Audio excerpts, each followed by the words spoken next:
Hello students, अब हम देखेंगे टाइप्स ऑफ एलिमेंट पार्ट 2 यानी तत्वों का आवर्ती वर्गीकरण। इस चैप्टर में जो हम पढ़ रहे थे कि तत्व कितने प्रकार के होते हैं, तो आपने बताया था इलेक्ट्रॉनिक विन्यास के आधार पर या कोश के आधार पर ये 4 प्रकार के होते हैं। 4 प्रकार के तत्व होते हैं और आवर्त सारणी में इन तत्वों को 4 खंडों में रखा गया है। तो उन खंडों को जो है हम S block, P block, D block और एफ ब्लॉक कहते हैं। तो इस आधार पे तत्व भी 4 प्रकार के हो जाते हैं। एक तो एस ब्लॉक तत्व, पी ब्लॉक तत्व, डी ब्लॉक तत्व और एफ ब्लॉक तत्व, जिसमें से हम एस ब्लॉक तत्व और पी ब्लॉक तत्व पिछले वीडियो में जान चुके हैं। तो अब इस वीडियो में हम देखेंगे डी ब्लॉक तत्व और एफ ब्लॉक तत्व क्या होते हैं। 11th में एस ब्लॉक तत्वों का हमको डिटेल भी पढ़ना है और पी ब्लॉक तत्वों में जो 2 वर्ग है, वर्ग 13 और वर्ग 14, इन 2 वर्गों का हमको डिटेल पढ़ना है, ठीक है। और बाकी जो पी ब्लॉक के 4 और ग्रुप बचते हैं, वर्ग 13, वर्ग 15, 16, 17 और 18, वो उसका डिटेल हमको इंटर में पढ़ना है। यानी चैप्टर का नेम सेम रहेगा पी ब्लॉक तत्व, लेकिन उसमें केवल 4 वर्ग हमको पढ़ने रहेंगे। 2 वर्ग हम उसके 11th में ही पढ़ेंगे, 13 और 14, ठीक है। और साथ में जो डी ब्लॉक तत्व और एफ ब्लॉक तत्व है उनका डिटेल भी हमको इंटर में पढ़ना है। डी ब्लॉक तत्व और डी और एफ ब्लॉक तत्व अध्याय के अंतर्गत, ठीक है। तो अब हम जानते हैं कि डी और एफ ब्लॉक तत्व होते क्या है, ठीक है। तो ये लिखा हुआ है D and F block element. तो पहले हम देखेंगे कि डी ब्लॉक तत्व क्या है। जैसे आपने डिफिनेशन बताई थी एस ब्लॉक और पी ब्लॉक की, उसी आधार पे आपको डी ब्लॉक तत्वों की डिफिनेशन ये बतानी है कि एस ब्लॉक, पी ब्लॉक की डिफिनेशन आपने ये बताई थी कि जो अंतिम इलेक्ट्रॉन जिस उपकोष में बाह्यतम कोश के जिस उपकोष में प्रवेश करता है उसको हम उसी प्रकार का तत्व कहते हैं। जैसे अंतिम इलेक्ट्रॉन अगर बाह्य कोश के एस उपकोष में प्रवेश करता है तो वो एस ब्लॉक तत्व होते हैं। अगर अंतिम इलेक्ट्रॉन बाह्य कोश के पी कोश में प्रवेश करते हैं तो पी ब्लॉक तत्व होते हैं। लेकिन डी ब्लॉक के केस में इस डिफिनेशन में थोड़ा सा हम परिवर्तन करते हैं, उसको देख लीजिए। सपोज करते हैं ये एटम है, ये इसकी ऑर्बिट्स है। तो एस और पी ब्लॉक एलिमेंट जो है तो उनमें तो अंतिम इलेक्ट्रॉन अंतिम कोश में जाता है, लेकिन जो डी ब्लॉक एलिमेंट और एफ ब्लॉक एलिमेंट है तो उनका अंतिम इलेक्ट्रॉन अंतिम कोश में नहीं जाता है, अंतिम कोश अंदर वाली कक्षाओं में जाता है।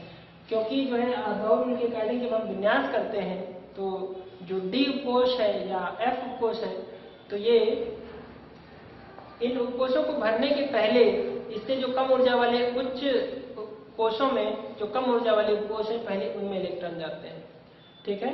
तो उनके इसमें देखते हैं। अब मान लेते हैं अंतिम कोश ये है, कोश है 1, ये 1, ये 2, ये 3, ये 4। अब हम ये मान लेते हैं चौथी कक्षा है तो डी कोश में इलेक्ट्रॉन कहा जाता है तो अंतिम कोश से पहले वाली यानी अंतिम से दूसरी जो उपकोष है, अंतिम से जो दूसरी अंतिम कोश है उसके डी कोश में जब इलेक्ट्रॉन जाएगा तब उसको हम कहेंगे डी ब्लॉक तक। और ऐसा ही होता है एफ में। एफ ब्लॉक में क्या होता है, अंतिम तीसरी कोश के एफ उपकोष में जब इलेक्ट्रॉन प्रवेश करता है तो उसको हम क्या बोलते हैं, उसको हम बोलते हैं एफ ब्लॉक तत्व, ठीक है। तो इसकी डिफिनेशन पे फिर से चर्चा करते हैं फाइनली। इस डिफिनेशन को आप जो बोलने जा रहे हैं तो इसको आप चाहें तो आप लिख सकते हैं। क्या लिखेंगे आप, ऐसे तत्व जिनमें अंतिम इलेक्ट्रॉन या विभेदी इलेक्ट्रॉन अंतिम दूसरी कोश के डी कोश में प्रवेश करता है डी ब्लॉक तत्व कहलाते हैं, ठीक है। यानी अंतिम से जो दूसरी उपकोष है उसके डी उपकोष में जब इलेक्ट्रॉन प्रवेश करेगा तो उन तत्वों को आप क्या कहेंगे, उन तत्वों को आप कहेंगे डी ब्लॉक तत्व, ठीक है। तो जो डी ब्लॉक तत्व होते हैं इनको हम ट्रांजिशन एलिमेंट्स यानी संक्रमण तत्व भी कहते हैं। क्या बोलते हैं इनको हम संक्रमण तत्व भी कहते हैं। अच्छा ठीक है, तो इनको हम संक्रमण तत्व कहते हैं। तो ये तत्व आवर्त सारणी में जब हम देखेंगे तो ये तत्व कौन कौन से हैं। आवर्त सारणी जो हमने आपको बताया था वो शायद 5th वीडियो थी, उसको आप चेक कर सकते हैं। आवर्त सारणी के वर्ग 3 से लेके वर्ग 12 तक के जो 10 वर्ग हैं, वर्ग 3 से वर्ग 12 तक के जो 10 वर्ग हैं, इन 10 वर्गों को हम डी ब्लॉक, इन 10 वर्गों में जो तत्व उपस्थित है उन सभी तत्वों को हम डी ब्लॉक तत्व कहते हैं। ठीक है, तो ठीक है, तो डी ब्लॉक तत्व कुल कितने वर्गों में फैले हुए हैं? 10 वर्गों में फैले हुए हैं। चलिए एक बात। दूसरी बात क्या है, ये जो 10 वर्ग है, ये 10 वर्ग 4 श्रेणियों में विभाजित है। कितनी श्रेणियों में विभाजित है? 4 श्रेणियों में विभाजित है। उन श्रेणियों को हम क्या कहते हैं? उन श्रेणियों को हम बोलते हैं संक्रमण श्रेणियां। क्या बोलते हैं? संक्रमण श्रेणियां। तो जो डी ब्लॉक तत्व है वो 4 श्रेणियों में विभाजित है आवर्त सारणी में। उन श्रेणियों को हम क्या बोलते हैं? संक्रमण श्रेणियां बोलते हैं, संक्रमण श्रेणियां। तो जो संक्रमण श्रेणियां कुल 4 हैं, तो कौन कौन सी, उसको भी हम लोग देख के लेते हैं। संक्रमण श्रेणी को हम बोलते हैं, ये 4 श्रेणियां हो जाएंगी। प्रथम संक्रमण श्रेणी, द्वितीय संक्रमण श्रेणी, तृतीय संक्रमण श्रेणी और चतुर्थ संक्रमण श्रेणी। तो कौन कौन सी है? फर्स्ट ट्रांजिशन सीरीज, ये हो गई फर्स्ट ट्रांजिशन TS पर पहली संक्रमण श्रेणी, प्रथम संक्रमण श्रेणी, फर्स्ट ट्रांजिशन सीरीज। ये कहां से शुरू होते हैं? स्कैंडियम 21 यानी परमाणु क्रमांक 21 का जो तत्व है वहां से लेकर परमाणु क्रमांक 30 वाले तत्व यानी जिंक 30 तक। इस बीच के जो भी तत्व हैं, scandium, titanium, vanadium, chromium, manganese, iron, nickel, iron, cobalt, nickel, copper, zinc, ये सभी तत्व जो 10 तत्व हैं, कौन से तत्व कहलाएंगे? ये प्रथम संक्रमण श्रेणी के तत्व कहलाएंगे। तो प्रथम संक्रमण श्रेणी जो है, इनका संक्रमण श्रेणी के अलावा, प्रथम संक्रमण के श्रेणी के अलावा इनका दूसरा नाम है 3D श्रेणी। तो क्या दूसरा नाम है? 3D। तो इसको हम प्रथम संक्रमण श्रेणी कहें, चाहे इसको कहें 3D संक्रमण, 3D श्रेणी। क्या बोलेंगे? 3D श्रेणी। इसी तरह जो दूसरी है तो इट्रियम 39 यानी इट्रियम 39 से कहां तक? कैडमियम 48 तक, 48 CD तक जो एलिमेंट है, इन एलिमेंट्स को हम द्वितीय संक्रमण श्रेणी के तत्व या 4D श्रेणी के तत्व कहते हैं। ठीक है, इसके बाद में जो तीसरी संक्रमण श्रेणी है, सेकेंड, तो सेकेंड ट्रांजिशन सीरीज होगी। थर्ड जो ट्रांजिशन सीरीज है वो कहां से शुरू होते हैं? उसका एक एलिमेंट है लैंथनम 57, लैंथनम 57 और हैफनियम 72 से लेके मरकरी 80 तक के जो एलिमेंट है लैंथनम 57 पे है, और बीच के 14 एलिमेंट छोड़ दीजिए क्योंकि वो एक अलग होते हैं। लैंथनम 57 और हैफनियम 72 से मरकरी 80 तक के जो एलिमेंट है, उन एलिमेंट्स को क्या कहते हैं? उन एलिमेंट को कहते हैं तृतीय संक्रमण श्रेणी के तत्व या 5D सीरीज के तत्व, 5D श्रेणी के तत्व। ठीक है, इसके बाद एक और आता है 57 के बाद में जो चतुर्थ संक्रमण श्रेणी वो कहां से शुरू होती है? वो एक्टिनियम 89 से, एक्टिनियम 89 और रदरफोर्डियम 104, एक्टिनियम 89 से एक्टिनियम 89 और रदरफोर्डियम RF 104 से लेके कॉपर-नीशियम 112 पे कॉपर-नीशियम CN है, यहाँ तक के जो एलिमेंट है इनको हम चतुर्थ संक्रमण श्रेणी के तत्व कहते हैं। तो ये 4 संक्रमण श्रेणियां बनती हैं संक्रमण तत्वों की। तो प्रथम संक्रमण श्रेणी, द्वितीय संक्रमण श्रेणी, तृतीय संक्रमण श्रेणी और चतुर्थ संक्रमण श्रेणी। तो इनको आपको याद रखना है, ये संक्रमण श्रेणी है। तो इन तत्वों को हम संक्रमण तत्व क्यों कहते हैं? इसका भी कारण होता है क्योंकि आवर्त सारणी में S ब्लॉक तत्व और P ब्लॉक तत्व के बीच में, यानी S ब्लॉक तत्वों और P ब्लॉक तत्वों के बीच में संक्रमित होते हैं, तो इसलिए इनको हम संक्रमण तत्व कहते हैं। संक्रमण तत्वों की 4 श्रेणियां होती हैं, इनको हम संक्रमण श्रेणियां कहते हैं। ठीक है, तो इनके जो सामान्य गुण है, तो उन सामान्य गुणों की जब हम बात करते हैं तो ये जो संक्रमण श्रेणियां, ये सभी के सभी संक्रमण तत्व क्या होते हैं? ये सभी के सभी धातु तत्व होते हैं, यानी धातु गुण प्रदर्शित करते हैं। सभी के सभी जो है विद्युत के सुचालक होते हैं और धात्विक जो है गुण प्रदर्शित करते हैं। जितनी भी जो है उत्कृष्ट धातुएं, सोना, चांदी और प्लेटिनम है या कॉपर है, लोहा है, जिंक है, ये सभी धातुएं इसी वर्ग के अंतर्गत आती हैं। ठीक है, ये तत्व जो है वो परिवर्ती संयोजकता प्रदर्शित करते हैं। क्या करते हैं? परिवर्ती संयोजकता। परिवर्ती संयोजकता का क्या मतलब होता है?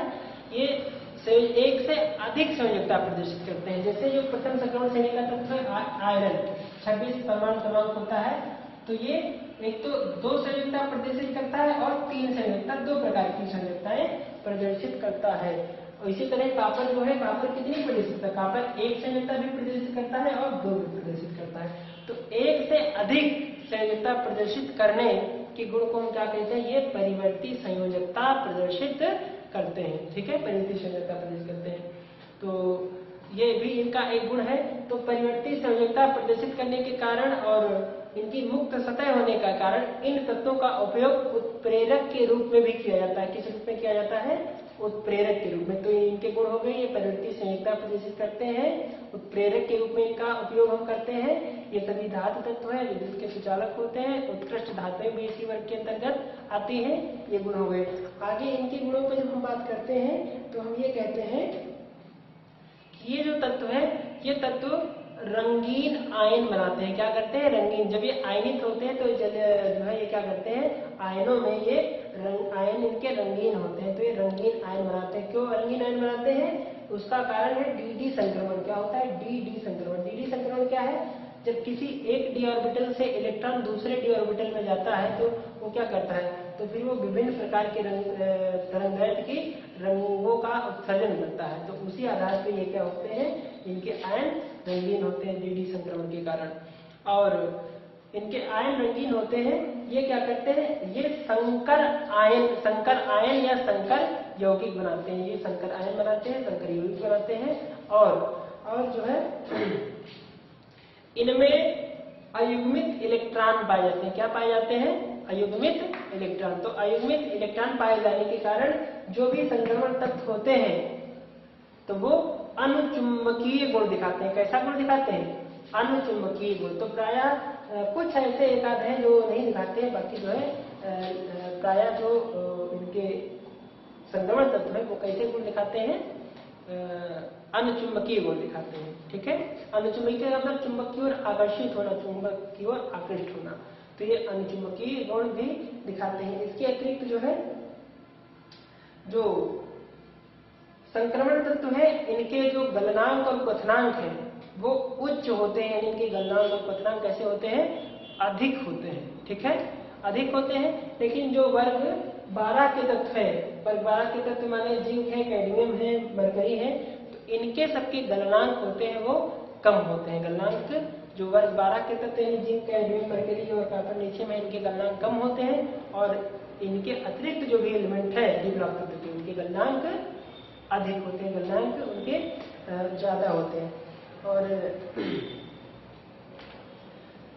तो ये जो है इनके परिचय हो गए, इनके विशिष्ट गुण हो गए। जिनको जो मुख्य गुण थे उनकी चर्चा हमने की। इनके इलेक्ट्रॉनिक विन्यास आप बना सकते हैं। एक बार हम और इनके बारे में कहते हैं कि जो संक्रमण तत्व होते हैं उनके अंतिम 2 कोश अपूर्ण होते हैं। कैसे होते हैं? अंतिम 2 कोश अपूर्ण होते हैं। ठीक है, तो अंतिम 2 कोश अपूर्ण होने के कारण इनके बहुत से विशिष्ट गुण होते हैं। तो इन तत्वों को आप तैयार करेंगे। कौन से? संक्रमण तत्व। इनके सामान्य विशेषताओं के बारे में सब हमने चर्चा की। और इम्पॉर्टेंट टॉपिक है क्योंकि इंटर में जाके आपको फिर मिलता है। तो जो चीजें हमने इधर बताई हैं मोस्टली यही आपको फिर इंटर में पढ़ने को पड़ती हैं। तो इसको आप बहुत अच्छे से तैयार करिए। और इसके बाद में हम देखेंगे कि जो एफ ब्लॉक तत्व होते हैं वो क्या होते हैं।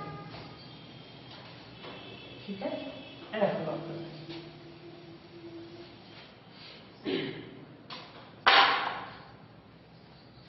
एफ ब्लॉक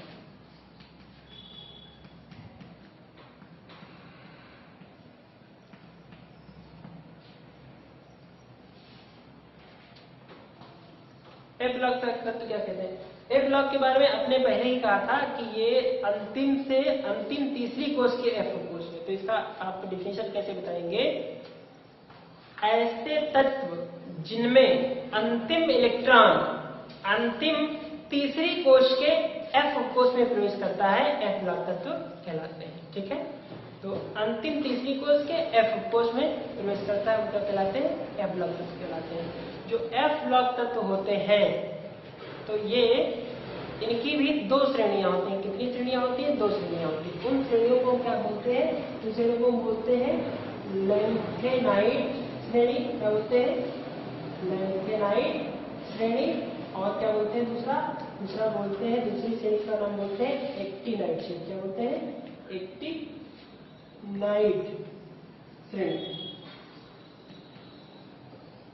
दो श्रेणियां इनकी भी, लैंथेनाइड श्रेणी और एक्टिनाइड। तो इसके अलावा इनको हम एफ ब्लॉक तत्वों के अलावा इनका एक दूसरा भी नाम हम देते हैं। दूसरा नाम क्या देते हैं? इनको देते हैं हम, कहते हैं आंतरिक संक्रमण तत्व। क्या बोलते हैं इनको? आंतरिक तत्व। डी ब्लॉक तत्व को बोलते हैं संक्रमण तत्व और एफ ब्लॉक तत्व को हम क्या कहते हैं? आंतरिक संक्रमण तत्व। तो आंतरिक संक्रमण तत्व या एफ ब्लॉक तत्वों की दो श्रेणियां होती हैं। ये दो श्रेणियों में इस समूह के जो तत्व होते हैं वो दो श्रेणियों में व्यवस्थित होते हैं। उन श्रेणियों के नाम है लैंथेनाइड श्रेणी और एक्टिनाइड श्रेणी। तो ये लैंथेनाइड श्रेणी और एक्टिनाइड श्रेणी क्या होते हैं इसके बारे में देखते हैं। जो लैंथेनाइड श्रेणी है ये कहां से शुरू होती है? लैंथनम के आगे के जो 14 तत्व हैं। लैंथनम 57 होता है, तो सीरियम 58 से लेके लुटेटियम 71 सीरियम 58 से लेके लुटेटियम 71 तक के जो एलिमेंट है वो लैंथेनाइड श्रेणी के तत्व या लैंथेनाइड्स कहलाते हैं। ठीक है, इन श्रेणी के तत्वों को हम दुर्लभ मृदा तत्व भी कहते हैं। क्या कहते हैं इनको? दुर्लभ मृदा तत्व, क्योंकि ये प्रकृति में बहुत कम पाए जाते हैं, दुर्लभ होते हैं, इसलिए इनको दुर्लभ मृदा तत्व भी कहते हैं। इसके बाद में जो एक्टिनाइड श्रेणी के तत्व है तो ये कहां से शुरू होती है? 89 यानी 90 थोरियम 90 से लेके लारेंसियम 103 तक के जो एलिमेंट हैं, थोरियम 90 से लेके लारेंसियम 103 तक के जो तत्व हैं, इन तत्वों को हम एक्टिनाइड श्रेणी के तत्व या एक्टिनाइड्स भी कहते हैं। ठीक है, इनमें 90 परमाणु क्रमांक 90, 91 और 92 इन तीन परमाणु क्रमांक वाले तत्वों को छोड़कर, यानी परमाणु क्रमांक 90 पे थोरियम, 92 प्रोटोएक्टिनियम और 91 पे प्रोटोट्रिनियम और 92 पे यूरेनियम, इन तीन तत्वों को छोड़ के आगे के शेष जितने भी तत्व हैं उन तत्वों को हम ट्रांस यूरेनिक तत्व कहते हैं। क्या बोलते हैं? ट्रांस यूरेनिक तत्व। ठीक है, क्योंकि यूरेनियम के आगे के तत्व हैं और इन तत्वों का संश्लेषण वैज्ञानिक सीबोर्ग ने कृत्रिम विधियों से किया था और किसकी सहायता से? यूरेनियम की सहायता से इसके आगे के जो तत्व हैं उनको बनाया था वैज्ञानिक सीबोर्ग ने। तो उस आधार पे परमाणु जो एक्टिनाइड श्रेणी में परमाणु क्रमांक 92 के आगे के तत्वों को हम ट्रांस यूरेनिक तत्व या परा यूरेनिक तत्व भी कहते हैं, क्योंकि इन तत्वों का कृत्रिम संश्लेषण वैज्ञानिक सीबोर्ग ने यूरेनियम की सहायता से किया था। ठीक है, तो ये है एफ ब्लॉक तत्व। और जो एफ ब्लॉक तत्व होते हैं वो भी परिवर्ती संयोजकता दिखाते हैं। किसकी बात? संक्रमण तत्वों की बात। लेकिन इनकी फिर भी इनकी जो सामान्य संयोजकता होती है लैंथेनाइड श्रेणी के तत्वों की वो कितनी होती है? वो होती है +3 आक्सीकरण अवस्था और सामान्य संयोजकता 3। तो ये होगी इनकी आक्सीकरण अवस्था। तो इनका इलेक्ट्रॉन विन्यास जब हम करके देखते हैं तो इलेक्ट्रॉनिक कॉन्फ़िगरेशन जब इनका हम देखते हैं तो ये देखते हैं कि संक्रमण आंतरिक संक्रमण तत्व यानी ब्लॉक तत्वों के अंतिम 3 कोश अपूर्ण होते हैं। कितने होते हैं? अंतिम 3 कोश। जो संक्रमण तत्व होते हैं उनके अंतिम 2 कोश अपूर्ण होते हैं और जो आंतरिक संक्रमण तत्व होते हैं उनके अंतिम 3 कोश अपूर्ण होते हैं। तो ये बातें हैं कुछ महत्वपूर्ण बातें लैंथेनाइड्स और एक्टिनाइड्स के बारे में या एफ ब्लॉक तत्वों के बारे में। इन तत्वों में जो है इन तत्वों परमाणु क्रमांक बढ़ने के साथ साथ परमाणु त्रिज्याओं में एक नियमित कमी देखी जाती है। उस नियमित कमी को लैंथेनाइड श्रेणी के तत्वों में जो परमाणु त्रिज्याओं में नियमित कमी है उसको हम कहते हैं लैंथेनाइड आकुंचन या लैंथेनाइड संकुंचन। और जो एक्टिनाइड श्रेणी के तत्व में जो हमको परमाणु त्रिज्याओं में एक जो है कंटिन्यूअस डिक्रीज देखने को मिलती है उसको हम कहते हैं एक्टिनाइड आकुंचन। ठीक है, तो लैंथेनाइड आकुंचन, एक्टिनाइड आकुंचन क्या है इसको फिर आगे हम इसको भी डिटेल में पढ़ेंगे। तो ये हो गया है लैंथेनाइड डी ब्लॉक और F block element. Important video है क्योंकि आपको 11th में यानी बोर्ड एग्जाम में भी आपको मदद करेगा। इसको कायदे से पढ़ लीजिए, अच्छे से इसको तैयार कर लीजिए, ठीक है। तो ठीक है, फिर इतना ही रखिए इस वीडियो में। धन्यवाद।